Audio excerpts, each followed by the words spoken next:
আসসালামু আলাইকুম।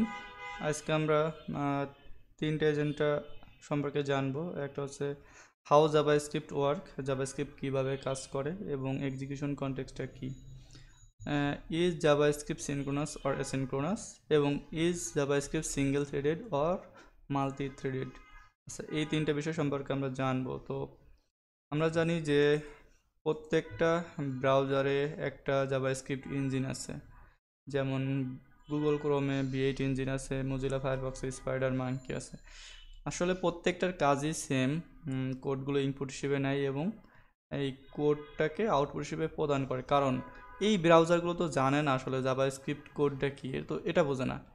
V8 engine কী কাজ করে, এই যে আমরা জাভাস্ক্রিপ্ট কোডটা লিখি ব্রাউজারে, এটাকে আউটপুট প্রদান করার জন্য যা যা করা লাগে সব কিছু করে। আসলে আমরা জানি যে everything in JavaScript happened inside an execution context, অর্থাৎ এক্সিকিউশন কনটেক্সটের মধ্যেই জাভাস্ক্রিপ্টের যে কোডটা রান হয় সব কার্যক্রম হয়।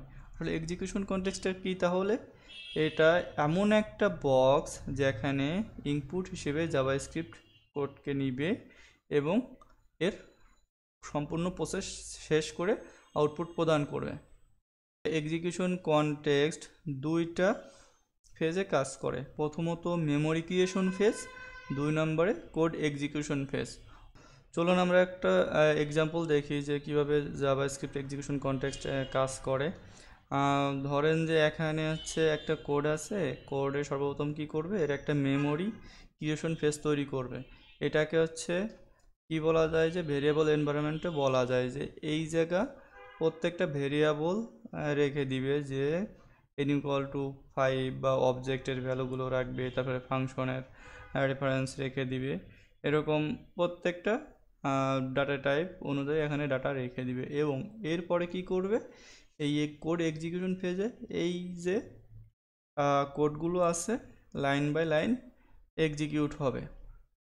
আবার এই কোড কম্পোনেন্ট বা কোড এক্সিকিউশন ফেজকে কি বলা যায়, থ্রেড এক্সিকিউশন।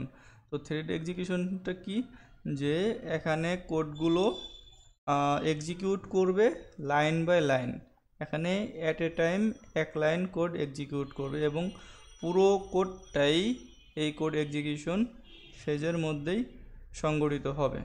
তো তাহলে এখানে আমরা বলতে পারি যে মেমোরি ক্রিয়েশন ফেজে মেমোরিতে এখানে কি করতেছে, কি ভ্যালু পেয়ার হিসেবে ডাটা রাখতেছে এবং কোড এক্সিকিউশন ফেজে প্রত্যেকটা line by line code execute হচ্ছে।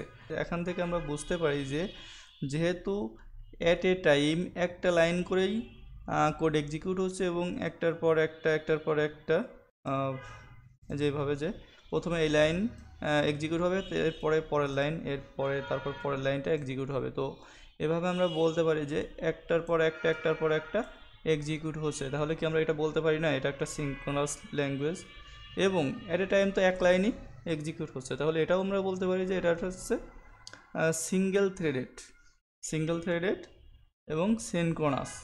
তাহলে আমরা কি বলতে পারি, জাভাস্ক্রিপ্ট হচ্ছে synchronous single threaded programming language.